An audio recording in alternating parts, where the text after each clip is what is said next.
On Sunday, December 7, 1941, 7-year-old Jean Wakatsuki watches from the Long Beach, California, wharf as a fleet of sardine boats prepares to leave the harbor. Her father, whom she calls Papa, yells more than the other men. He barks orders at his two eldest sons, Bill and Woody, who act as his crew. Papa is aboard the larger of his two boats, the Nurite, which he pays for by giving percentages of his catch to the large canneries on Terminal Island, near Long Beach. Many other fishermen have similar arrangements with the canneries, and they often fish together. Jean and her family stand on the wharf and wave goodbye until the boats have nearly disappeared. Suddenly the fleet stops and floats on the horizon like white gulls. Jean's mother, whom she calls Mama, and Woody's wife, Chizu, begin to worry when the fleet turns back toward the port. The other women wonder whether there has been an accident. When the boats are still a half-mile offshore, a cannery worker runs along the docks reporting that Japan has bombed Pearl Harbor. Chizu asks Mama what Pearl Harbor is. Mama does not know and shouts after the man, but he is already gone. That night Papa burns the Japanese flag he brought with him from Hiroshima 35 years earlier. He also burns any documents that might connect him with Japan. He is worried because he is an U.S. citizen with a fishing license, and the FBI has begun arresting such people as potential spies. The family goes to stay on Terminal Island with Woody, but 2 weeks later, two FBI men arrest Papa. Jean thinks the FBI men look like characters from a 1930s movie. Papa does not resist arrest, but walks out tall and dignified ahead of the two men.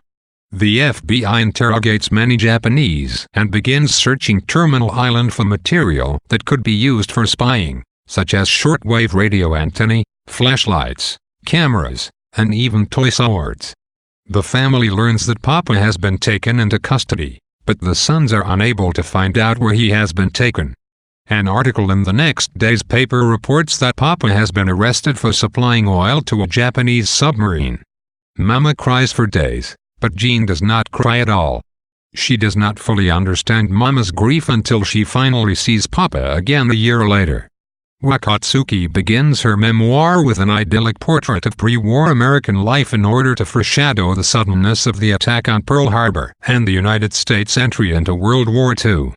In 1941, the war had been raging in Europe for over 2 years, but the United States had remained neutral, and Wakatsuki's writing reflects the carefree point of view of the youngest child of a middle-class American family far removed from concerns of politics and war. Her father, who has just purchased his own fishing boat, is living the American dream. He has his own business, grown sons to help him, and a family of 10 children who come down to the docks to see him off. Wakatsuki's many references to the warm December weather, her father's cooperative colleagues, and an ideal environment where the water is clean and the California air is smog-free leave us as unprepared for war as Jean and her family are at the beginning of the memoir. In Jean's eyes, all is well with the world, and nothing seems to threaten her family's harmonious existence. In one of Farewell to Manzanar's most dramatic passages, Wakatsuki recounts the news of the Pearl Harbor attack not through direct narration but through an image. The striking picture of the entire fleet of departing boats stopping suddenly and silently on the horizon creates an immediate sense that something has gone wrong. With her description of the slow, silent return of the boats and the worried questions of the family members, Wakatsuki creates a dramatic tension that is released, at least partially, when the cannery worker relays the news of the attack. This kind of tension is called dramatic irony, a literary technique in which the audience knows something that the characters do not.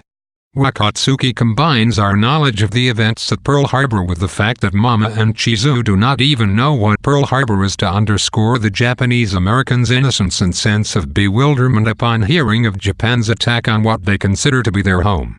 The naivete of this bewilderment is touching, and it is sad that a place they have never heard of will soon be the cause of their unhappiness. Wakatsuki establishes Papa as a dynamic and ultimately likable character early on in order to show us how greatly the anti-Japanese prejudice in the United States destroys him. The picture she paints of Papa as a tall and brash skipper with rough manners and an independent spirit shows Papa in a very American light. His struggle to reconcile these adopted customs and characteristics with his true Japanese ancestry becomes one of the main threads of Wakatsuki's story. She sets up this struggle in the first chapter by establishing Papa as both the most American and the most Japanese of all the characters. He is an alien without citizenship, but he seems to believe firmly in the American dream, and after learning of the Pearl Harbor attack, he even goes so far as to burn his Japanese flag and documents in order to distance himself from Japan. The tragedy of Papa's story is that his sacrifice is for nothing. The very United States that he calls home and for which he has forsaken his homeland accuses him of spying and betrayal.